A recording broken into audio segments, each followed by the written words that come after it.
का स्वदेशी उत्पादन 70 लाख टन बढ़ाने के लिए 6 उर्वरक संयंत्रों का उद्धार किया जा रहा है। FCIL के गोरखपुर, सिंदरी, तलचर और रामागुंडम संयंत्र, HFCL की बरौनी इकाई और BVFCL की नामरू फोर्थ। सोने पर सुहागा ये है कि देश में अब बनेगा सिर्फ नीम लेपित यूरिया, क्योंकि इससे होगा किसानों का फायदा ही फायदा। अनाज का उत्पादन 10% तक बढ़ेगा। बढ़ेगी 10 से 15% नाइट्रोजन क्षमता।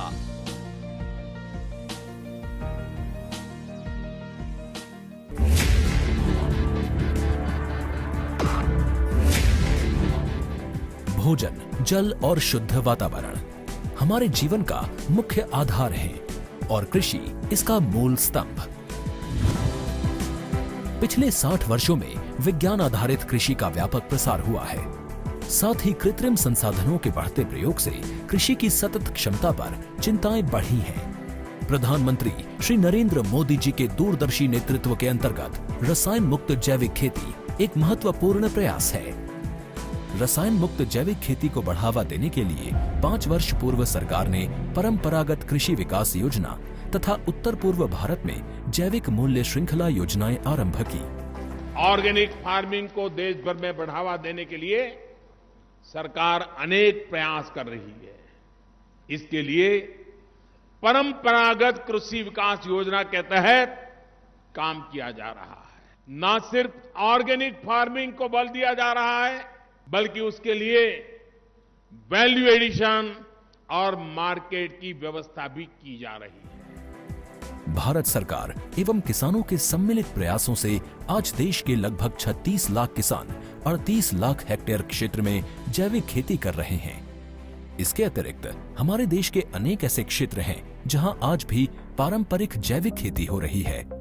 इन पारंपरिक जैविक क्षेत्रों को जैविक प्रमाणीकरण सुलभ कराने हेतु PGS के अंतर्गत लार्ज एरिया सर्टिफिकेट का प्रावधान किया गया है। इस प्रक्रिया की विशिष्टता ये है कि इसमें प्रमाणीकरण मात्र 2 से 3 महीनों में हो जाता है, जबकि सामान्य परिस्थितियों में इसमें 2 से 3 वर्ष का समय लगता है। अंडमान निकोबार केंद्र शासित प्रदेश के कार निकोबार एवं नैन काउरी द्वीप समूह देश के सर्वप्रथम ऐसे प्रमाणीकृत जैविक क्षेत्र हैं। अभी हाल ही में संपूर्ण लक्षद्वीप को जैविक खेती के रूप में प्रमाणित किया गया है। वर्ष 2016 में सिक्किम राज्य पूर्ण जैविक कृषि राज्य के रूप में प्रमाणित हो चुका है। सुदूर उत्तर में हिमालय श्रृंखला के बीच स्थित लद्दाख ने भी पूर्ण जैविक के लक्ष्य की ओर बढ़ना शुरू कर दिया है। जैविक उत्पादों को बाजार सुलभ कराने तथा किसानों की उपभोक्ताओं तक पहुंच बनाने के लिए एक समर्पित जैविक खेती पोर्टल भी बनाया गया है। जैविक खेती पोर्टल के जानकारी मंच और विपणन मंच के माध्यम से किसानों को उच्च गुणवत्ता उत्पादन तथा बाजार उपलब्ध कराया जा रहा है। आशा है देश के सभी राज्य अपने जैविक क्षेत्रों का विस्तार करेंगे और देश में जैविक कृषि क्रांति को मजबूत करने में योगदान देंगे। जैविक उत्पादों की देश और विदेशों में बढ़ती मांग तथा जैविक उत्पादों का बढ़ता बाजार, किसानों की उपभोक्ताओं तक पहुंच तथा जैविक FPO द्वारा जैविक कृषि व्यापार में भागीदारी हमारे किसानों को अपनी आय बढ़ाने का अवसर दे रहा है। पिछले 5 वर्षों में जैविक कृषि उत्पादों का निर्यात दोगुने से अधिक बढ़कर 7,000 करोड़ रुपए से अधिक का हो गया है और इसमें प्रतिवर्ष 20% से अधिक की वृद्धि हो रही है। उम्मीद है पारंपरिक क्षेत्र के किसान भी इस बढ़ते बाजार से लाभान्वित होंगे और जैविक कृषि आंदोलन को आगे बढ़ाएंगे। किसानों की मुस्कान समृद्ध हिंदुस्तान की है पहचान।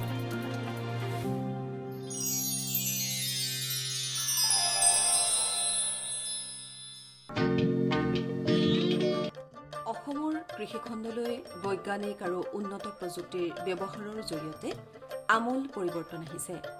অসমৰ বৈচিত্ৰ্যময় কৃষিখণ্ডৰ সম্ভাৱনীয়তা ভাৰতৰ অন্যান্য ৰাজ্যসমূহৰ তুলনাত অনন্য।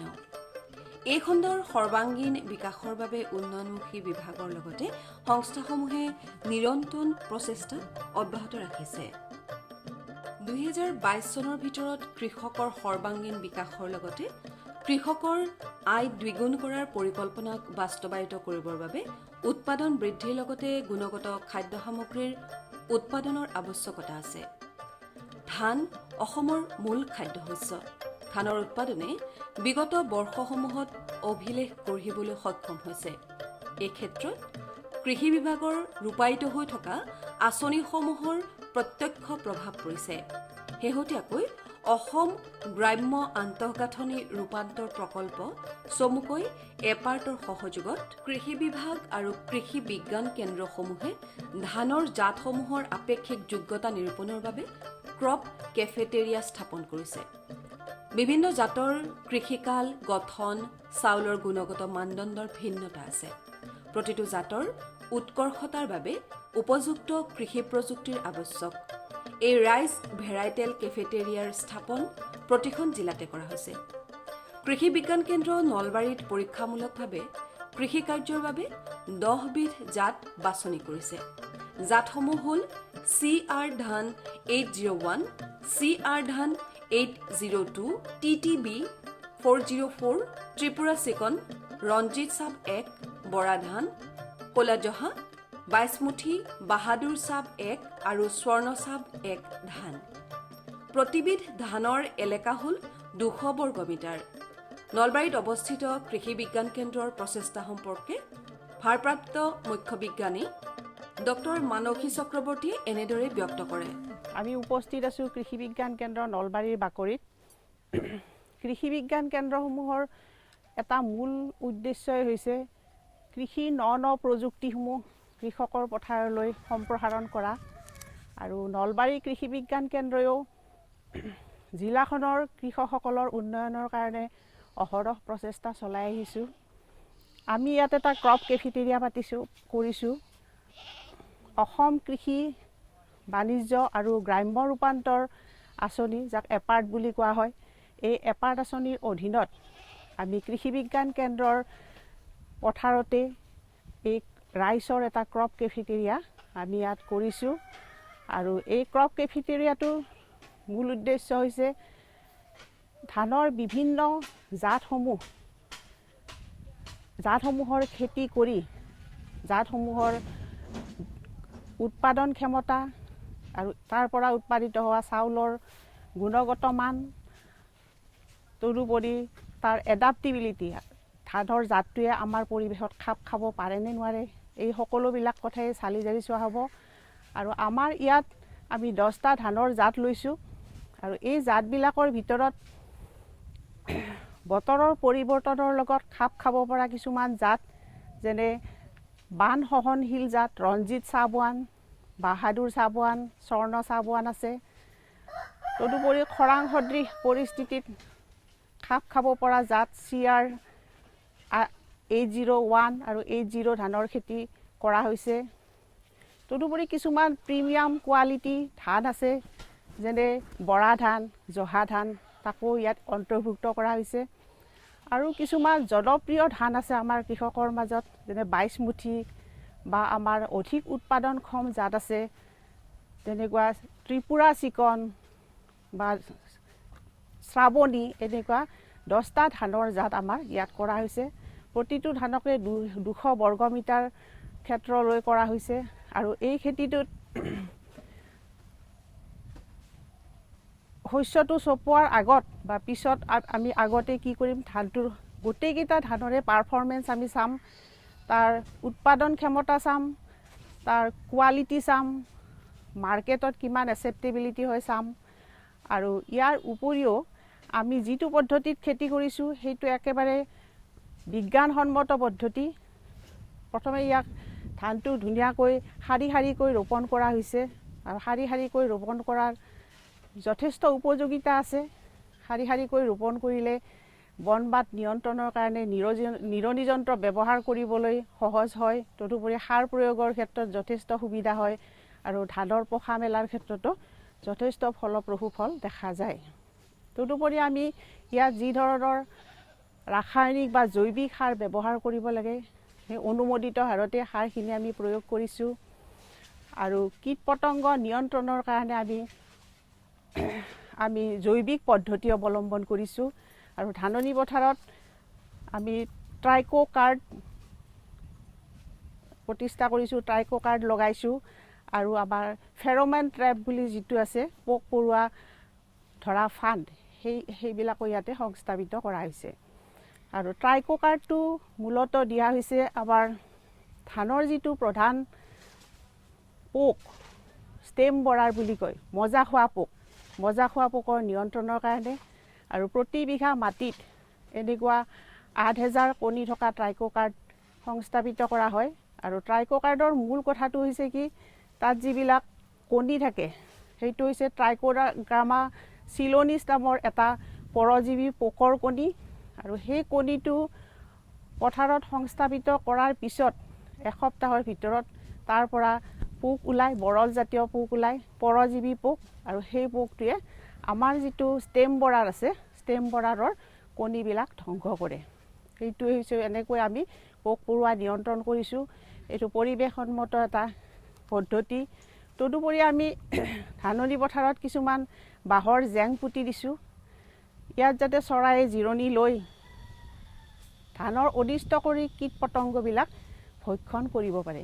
এনেকৈ আমি আগবাঢ়িছোঁ। আৰু এই খেতিটো যেতিয়া আমাৰ হ'ব তেতিয়া আমি ষ্টেক হোল্ডাৰবিলাকক মাতিম, বিশেষকৈ ATM, BPM, ডিলাৰ্ছ বা প্ৰগ্ৰেছিভ ফাৰ্মাৰসকল আহিব। তেওঁলোকে এই আটাইখিনি পৰ্যবেক্ষণ কৰিব, ধানৰ বিভিন্ন জাতৰ গুণাগুণবিলাকৰ সবিশেষ তেওঁলোকেও জানিব পাৰিব।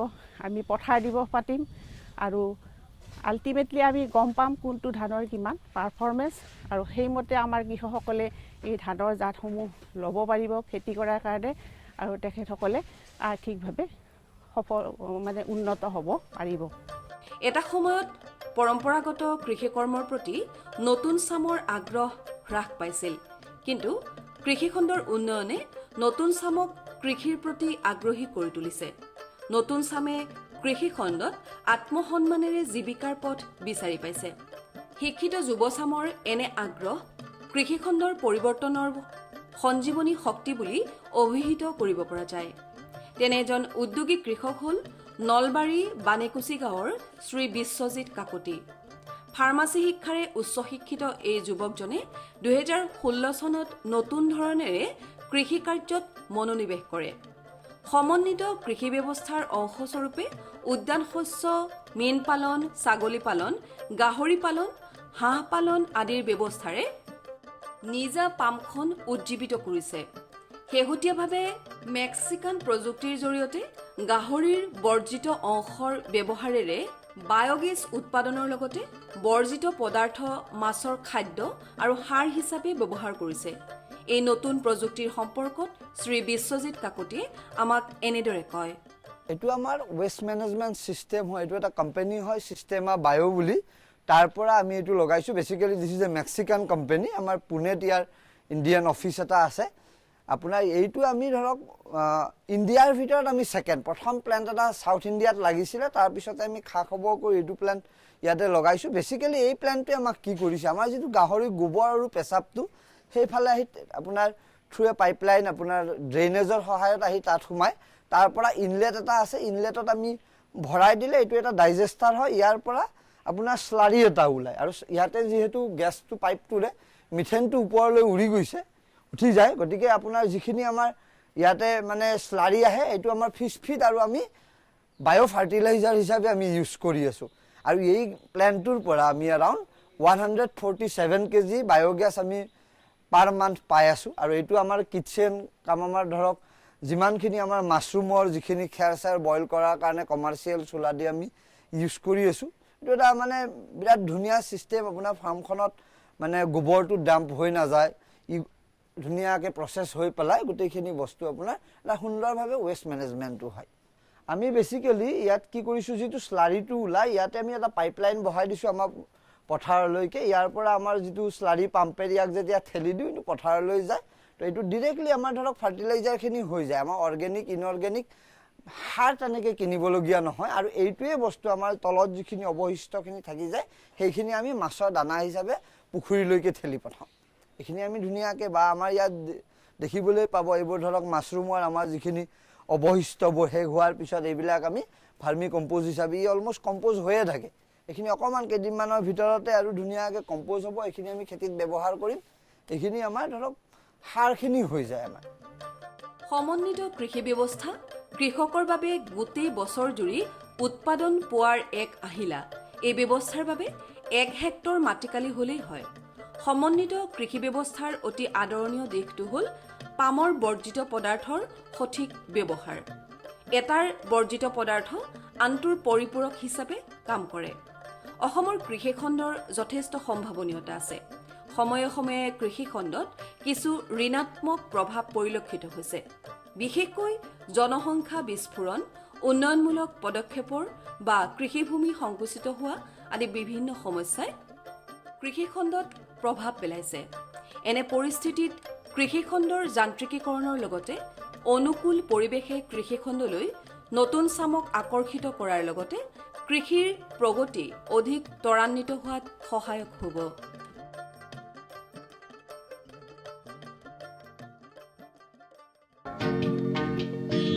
অসমৰ কৃষিখণ্ডলৈ অহা বহুতো পৰিৱৰ্তনে প্ৰচুৰ সম্ভাৱনীয়তা কঢ়িয়াই আনিছে। অসমৰ অৰ্থনীতি মূলতঃ কৃষি নিৰ্ভৰ। সহজ অৰ্থত অসমৰ অৰ্থনীতিৰ মূল পৰিকাঠামো কৃষিৰ ওপৰত নিৰ্ভৰ কৰি গঢ়ি উঠিছে। প্ৰকৃতিয়ে অনন্য জৈৱ বৈচিত্ৰ্যৰে গঢ়ি তোলা অসমৰ কৃষিভূমি প্ৰায় সকলো প্ৰকাৰৰ শস্যৰ বাবে উপযোগী। এই আমাৰ সুযোগ আৰু সম্ভাৱনা। তাৰোপৰি অসমৰ কৃষিখণ্ডই এক গতিশীলতা পাইছে। এই গতিশীলতাক উজ্জীৱিত কৰি তুলিছে বৰ্তমান গ্ৰহণ কৰা বিভিন্ন আঁচনিৰ লগতে কৃষকৰ উদ্যমিতা এক প্ৰধান কাৰক ৰূপে বিবেচিত হৈছে।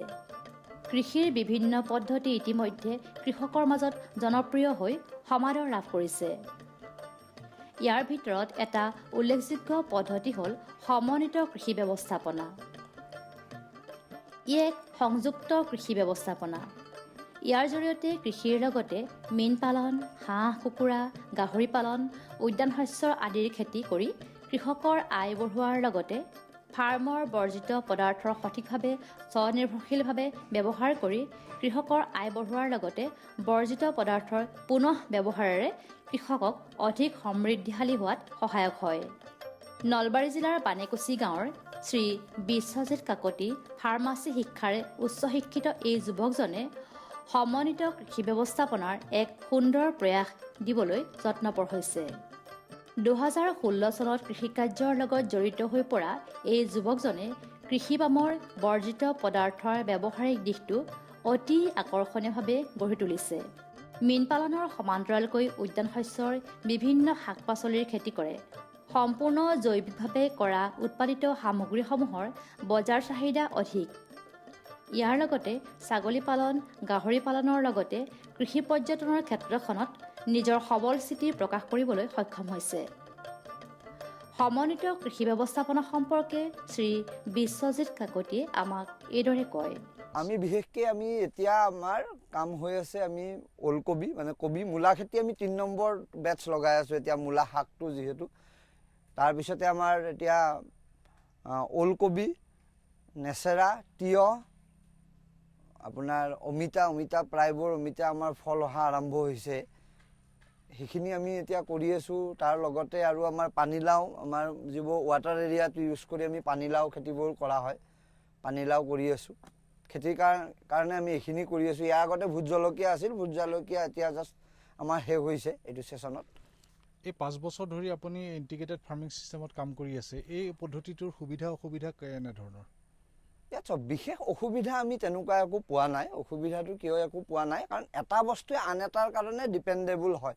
যেনেকৈ আমাৰ ধৰক গাহৰি গোবৰটো আমাৰ মাছৰ কাৰণে খাদ্য হৈ আছে, বা আমাৰ ইন্ধনখিনি যোগাই আছে। গৰু গোবৰখিনি আমাৰ ধৰক আমাৰ খেতি মানে শাক পাচলি বা আমাৰ খেতিত যিখিনি অৱশিষ্ট মানে এটা মৰি যোৱাৰ পিছত যিখিনি বস্তু ওলায় সেইখিনি আমাৰ ভাৰ্মি কম্প'জ ইউনিটত গৈ আকৌ আমাক সাৰ হিচাপে দি আছে। তো মই ভাবোঁ যে মানে ইণ্টিগ্ৰেটেড ফাৰ্মিং ছিষ্টেমে বৰঞ্চ আমাক সহায় কৰিছে। ই আমাক একো ক্ষতি বা একো অসুবিধাত পেলোৱা নাই এতিয়ালৈকে। আপোনাৰ কিমান মাটি কালি? আমি গোটেই ফাৰ্মখন আমি বৰ্তমান 10 বিঘা মাটি আমি আজৰি পেলাই কামখিনি কৰি আছোঁ। ইয়াতে এইটো এৰাউণ্ড 4 বিঘাৰ আমাৰ এইখিনি হয়। ৱাটাৰ এৰিয়া 2.5 বিঘা, ইয়াত 1.5 বিঘা আমাৰ মাটিকালিত আমি মানে খেতিটো কৰি আছোঁ। সাষ্টেইনেবল হ'বৰ কাৰণে কিমান মাটিকালিৰ প্ৰয়োজন হয় আচলতে? চাওক আমি মানে প্ৰত্যেক ইঞ্চি মাটিটোৱে আমি মানে ইয়াত ইউজ কৰি আছোঁ। সেইকাৰণে আমি 3টা খেতি কৰোঁ, তলত এটা, ছাইডত এটা আৰু ওপৰত এটা খেতি হয়। ওপৰত আমাৰ যিবোৰ ককবিতা প্লেণ্টছবোৰ হয় বা আমাৰ ধৰক ছিজনেল যিবিলাক জিকা, তিয়ঁহ এনেকুৱা ধৰণৰ খেতিবোৰ ওপৰত কৰিব পৰা হয়। আৰু কবি খেতিত কি হয়, কবিখিনিক বেছি আপোনাৰ বহুত বেছি ছানলাইট নালাগে, যিহেতু এটা মইষ্ট কণ্ডিশ্যনতো কবিখিনি হয়, সেইকাৰণে ওপৰত আৰু এটা খেতি কৰিব পৰা হয়।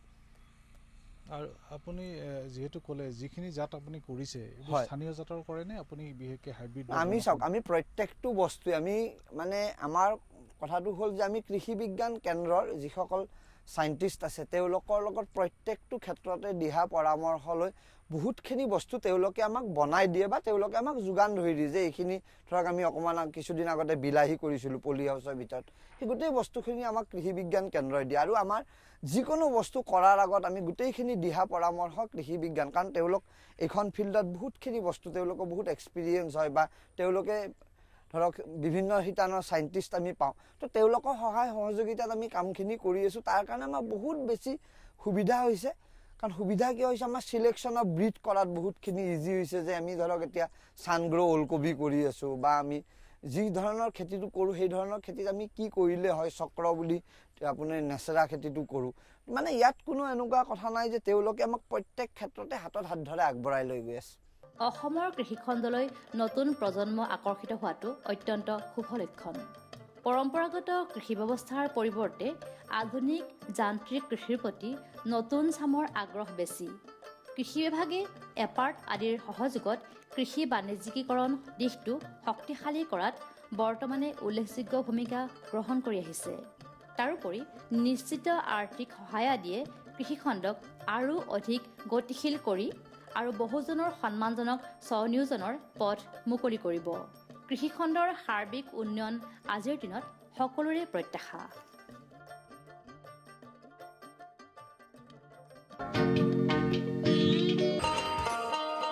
किसान भाइयों गांठ बांध लो, गांठ बांध लो, बात बहुत है काम की, समृद्धि के पैगाम की। मिट्टी के मिजाज को समझो, मिट्टी के हर राज को समझो, मिट्टी की तुम जांच कराओ, मुफ्त सॉइल हेल्थ कार्ड ले जाओ। कभी मुनासिब बीज लगाओ, सही किस्म की खाद ले आओ, जितनी जरूरी उतनी डालो, सही मात्रा खुद पहचानो, इसको अपना मंत्र बना लो, मिट्टी की सेहत तो जानो। बात बहुत है काम की, कम लागत अधिक वरदान की, किसान भाइयों गांठ बांध लो। आज ही मिट्टी की जांच कराएं, राज्य सरकार के कृषि अधिकारी से संपर्क करें और मुफ्त में सॉइल हेल्थ कार्ड पाएं। कृषि और किसान कल्याण मंत्रालय द्वारा किसान हित में কৃষকসকলৰ বিভিন্ন সমস্যাৰ সমাধানৰ লগতে শেহতীয়া প্ৰযুক্তি আৰু প্ৰয়োজনীয় আনুষংগিক দিশৰ বিষয়ে জানিবৰ বাবে চাবলৈ নাপাহৰিব কৃষি দৰ্শন।